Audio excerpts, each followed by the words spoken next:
Welcome back, everybody. Happy Sunday. We are on chapter 12. How are you doing today, Laura?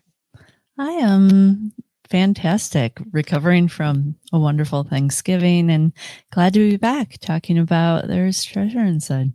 Yes, I hope everybody had a wonderful Thanksgiving. So, without further ado, we shall jump into chapter 12, which is titled Massive Gold Rush Nugget and Make Good Choices. Boy, I wish I had this chapter when I was younger.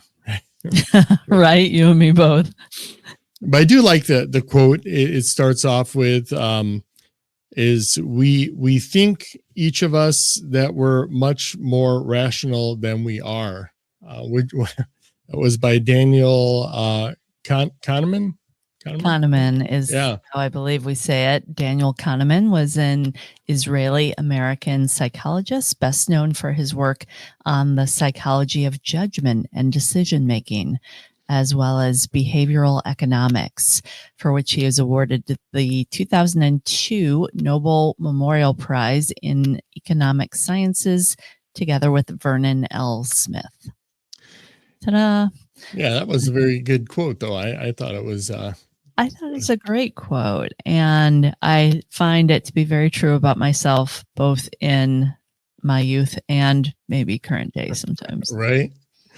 I did find this chapter really interesting. You know, he starts off by, saying that this is, California was, how it was acquired, and then they had found this gold, and once it came out to everyone, which I thought would probably be a lot harder than it would in today's technology. Like, we could spread the word really quick.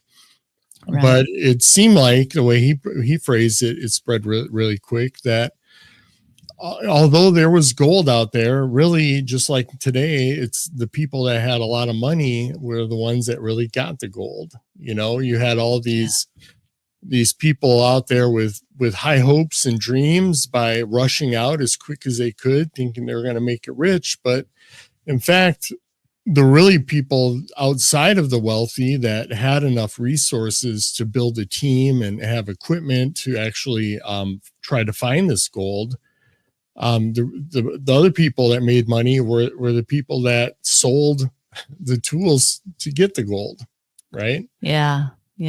I loved the history. I got quite caught up in the reading of it. James Marshall was the one, American carpenter and sawmill operator.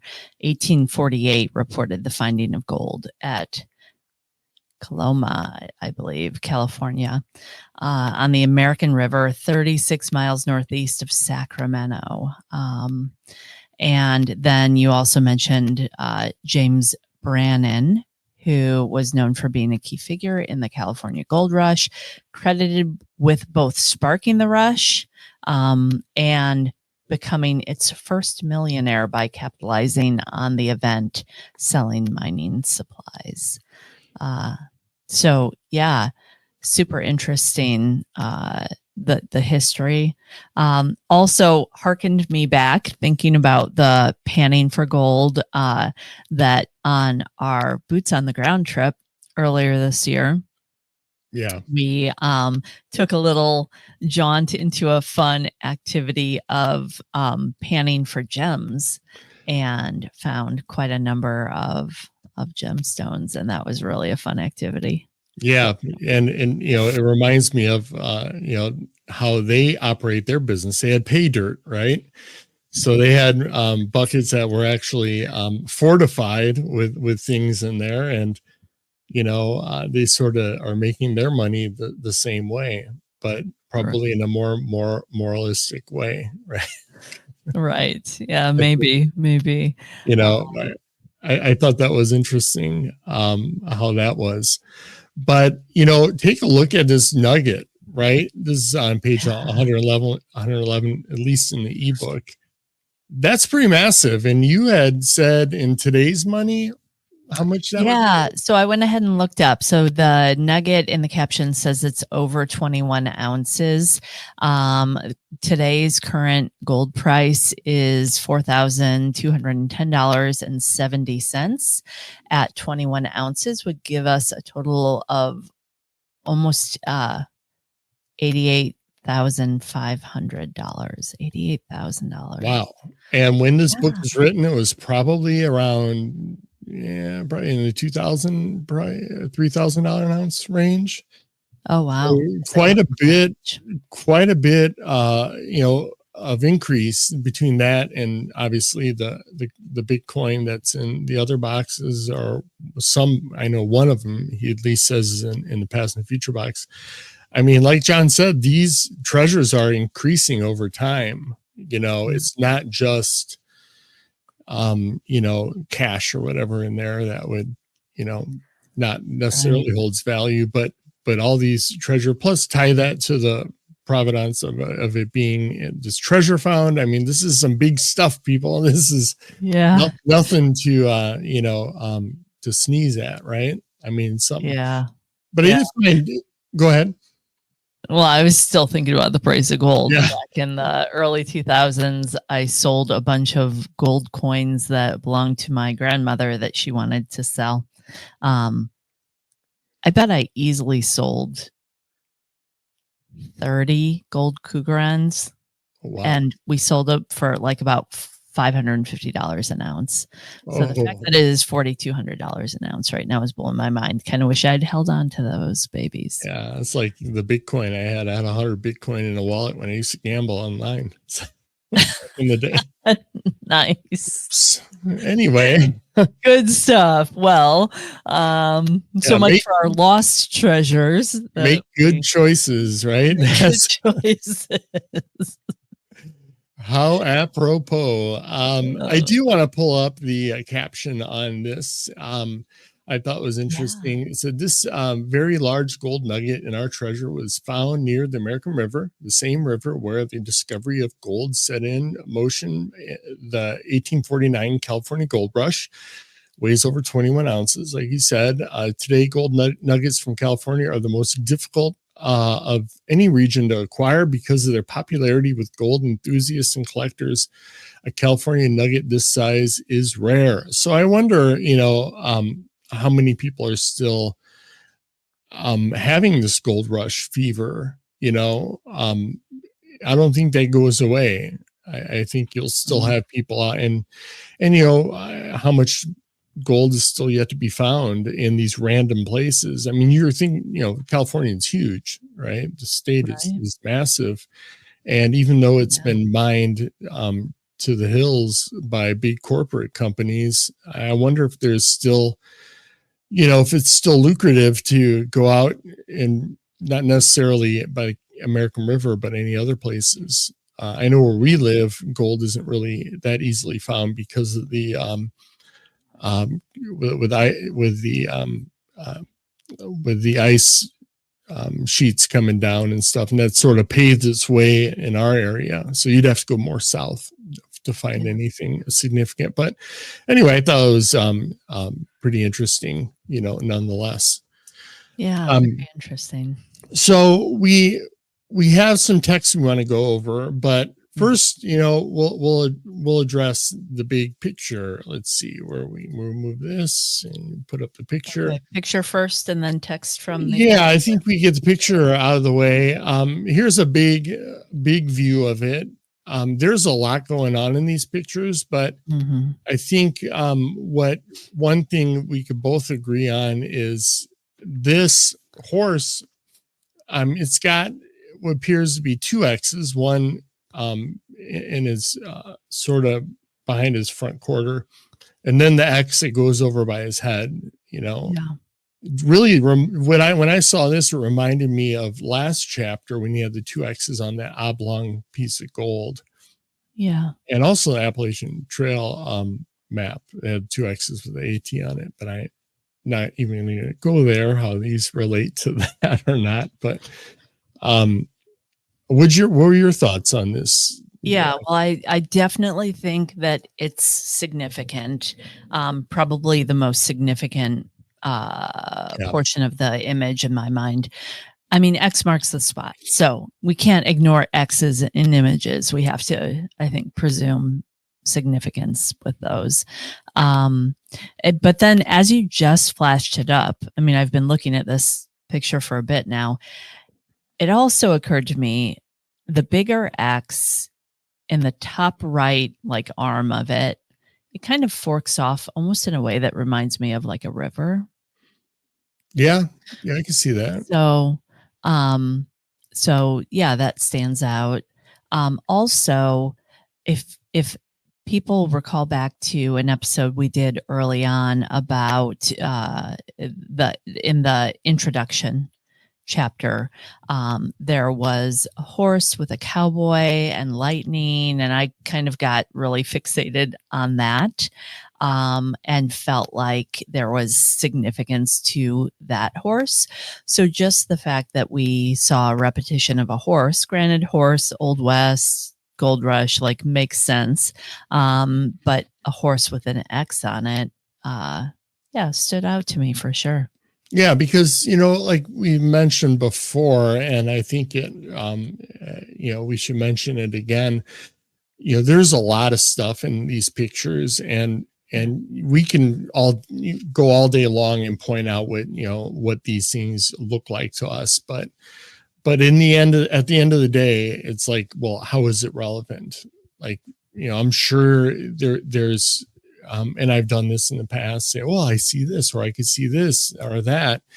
But what does that mean for us? Right. But when you see something deliberate, that's what I tend to focus on and then try to figure out, because I think as we go along and as we gather our information for our solve, whether it be in the text or whether it be in the history of an item or the treasure itself or these pictures, we need to catalog all this stuff and see how they come into play, and not necessarily discount it, but catalog the things that really stand out. And I don't think by just overanalyzing every little thing it helps, but if anything that stands out is to catalog that, come back to it when you start piecing things together, because although we both have a pretty good direction that we're going with our solve on the lion's share here, I don't want to jump yet to any ideas until we do review all of our items. And as we get closer to the end of the part one, which we're over halfway now, things will start coming together. And I think that's when we do finish all the chapters, that's when we go back and say, okay, how are these things relating, things like that, because it goes to the next picture. And I'll pull this up,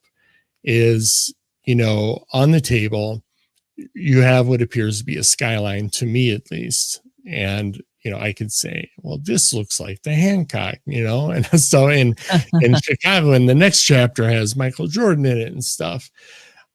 I thought that early on, and now I'm thinking this could come with the theme of the chapter on like how in San Francisco was like a ghost town, but then it became some building city.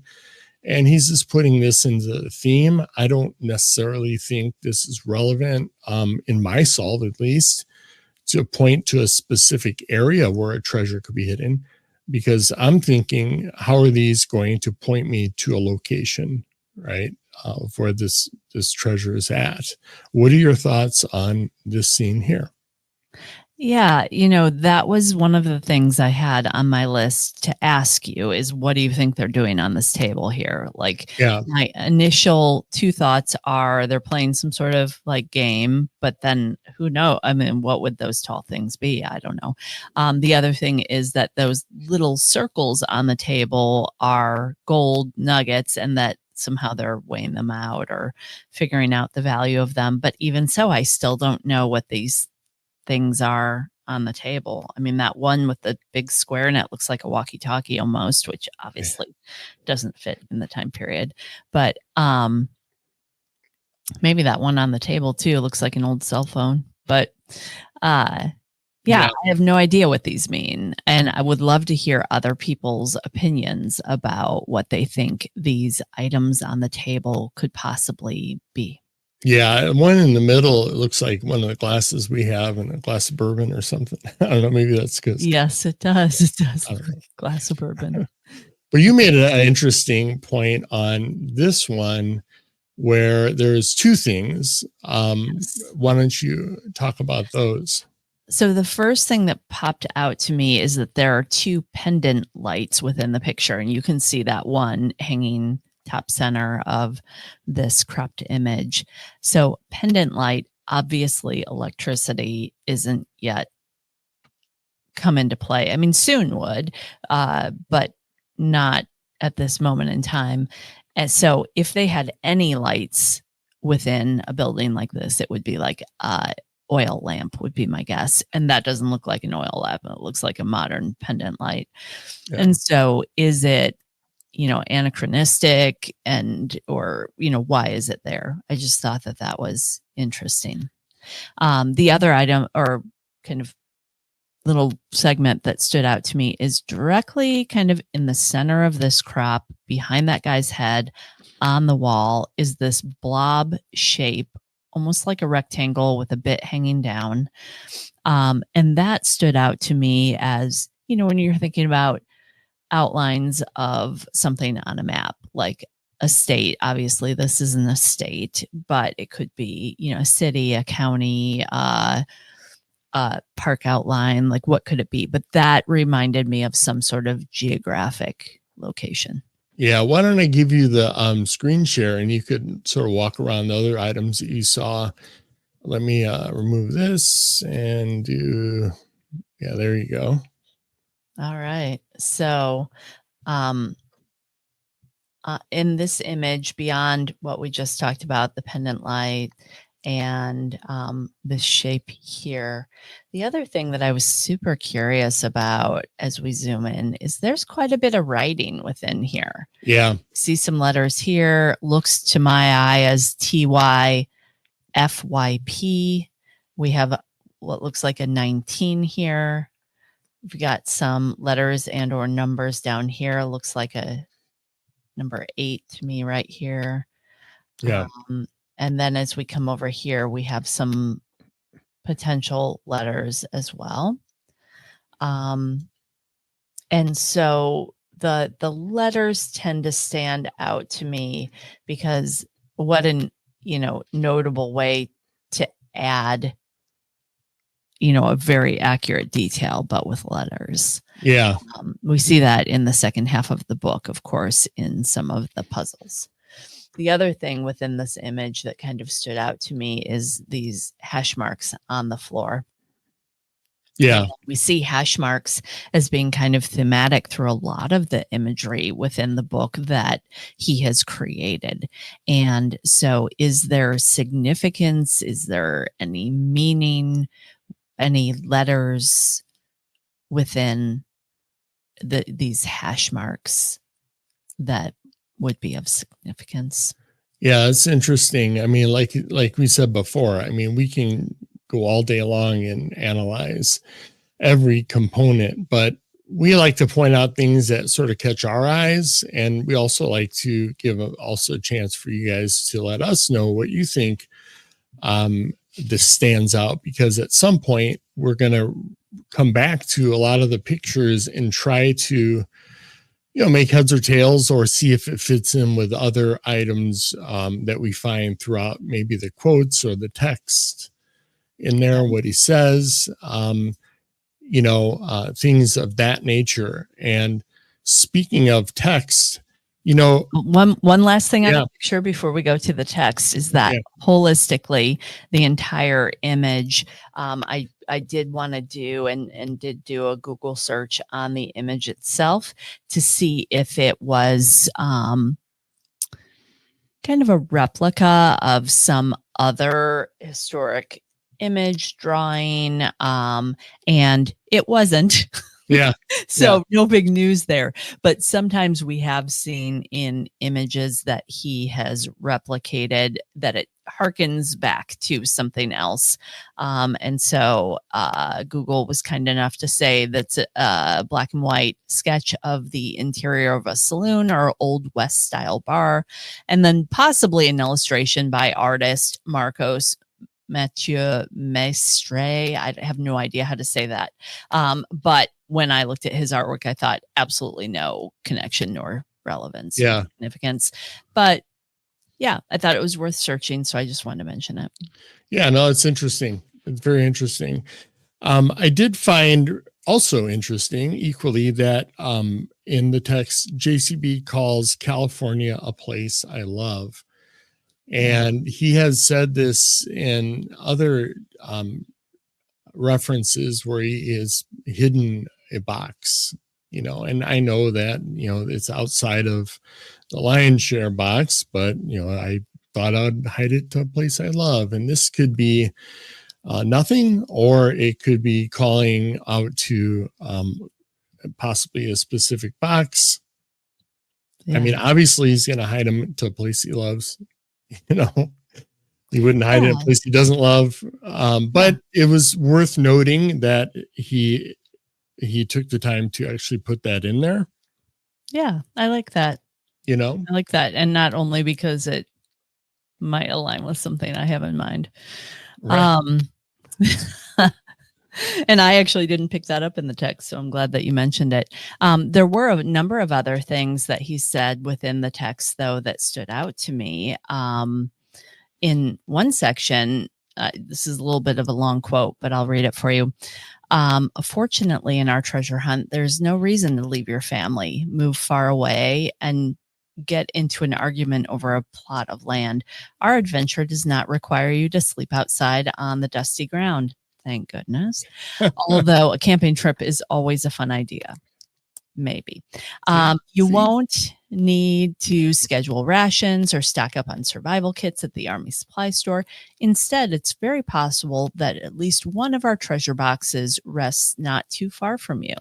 You might even discover one during a leisurely afternoon outing in which you enjoy a picnic with a loved one by your side. And picnics actually have been mentioned previously in this book. In the How to Read This Book, a picnic is mentioned, and this concept of going on a picnic and potentially finding a treasure. So that has stood out to me both times he said it, to say, is the location where this box is potentially hidden a place that is notable, like where people do frequently go to have a picnic? Yeah, it's interesting because also he said that he put a clue in his children's book. And when we get to that, because we will cover the children's book after we go through this book, and we'll probably reference that as well in there, because there are some items that stood out to me that is that you can tie to that also. Yeah. So that's pretty interesting stuff. So we have a ton of stuff yet in the lion's share to uncover. I know we've been focusing a lot on the other boxes in part 2, but I think this lion's share thing is been pretty compelling, and I like us doing these. Yeah. And I look forward to these on our Sundays. So was there any other items you had in the text? Because that's the same one I had. More. Yeah, go ahead. One more. So he said, material possessions without joy are just clutter. It's a strange feeling to arrive at a destination you dreamed of, only to discover there is no real satisfaction in your pot of gold. And he has mentions of joy throughout the book. That is a holistic theme of the book, and certainly of this first half of the book. And so it stood out to me for that reason. Whether there's a clue in there or not, I'm not sure, but every time there's a mention of joy, it goes on my spreadsheet. Yeah, no, that's a good point. Because he does mention it quite a bit. And every time I hear an interview with him or hear him talking, and he says joy, I sort of might, perk up a little bit. And I wonder if, and when all these are found, if, we look back and say, oh man, all we had to do is pay more attention to that. Yeah. Although when we were interviewing him, I mentioned joy like quite a few times. Yeah. And I was always kind of watching him to see, could I see a flicker of like, oh yeah, joy. Yeah. And I did not perceive anything, though. I'll have to go back and watch again. But yeah, he's got his poker face on for sure. He does. Yeah. He's a little bit hard to read, although, well, it's funny when Danny, you mentioned that, because our viewers only got to see the person talking when, because we didn't have this StreamYard that we use now. And I think that's what Treasure Hunt With Us used. And they were able to get all three people on the whole time. I didn't have enough experience with that. And I was not going to screw up this interview trying to figure it out. But when we were talking to him, I could see him the whole time. Yeah. So you remind me, you recorded it. No, they recorded it on theirs. Yeah. Yeah. But if you give them a link, I don't know if they use StreamYard as a virtual camera or not, but I'm uncomfortable with it now. I would do it, but it is better when you have all three, because then you could see the whole time.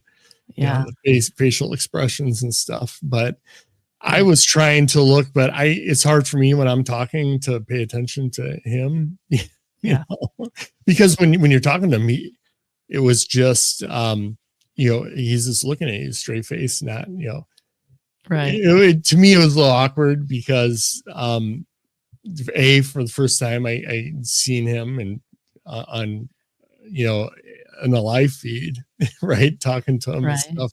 And I don't know, it was just it was difficult to concentrate and do all that at the same time and make sure you get questions out that I didn't sound like an idiot or something. I did feel more starstruck per se than I expected to feel. Just having spent so many months on the book and combing through it and talking about him and what might he have thought or done, or, learning about his life, then to have this opportunity to talk to him live. Yeah, it was very special, honestly. Yeah. Yeah. And I've been watching it over and over again, and I'll put a link up to it in case anybody that hasn't seen it. I'm sure that's not the case.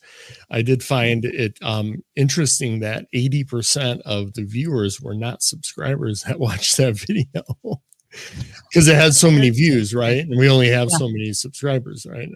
Right. But it is very interesting metric on that. But I'll link it up again anyway. But it's really good to watch it again, because when you listen to it, I found listening to it over again, I get more out of it, because obviously when we're giving the interview, I wasn't paying much attention to a lot of things other than getting my questions off without sounding like a fool.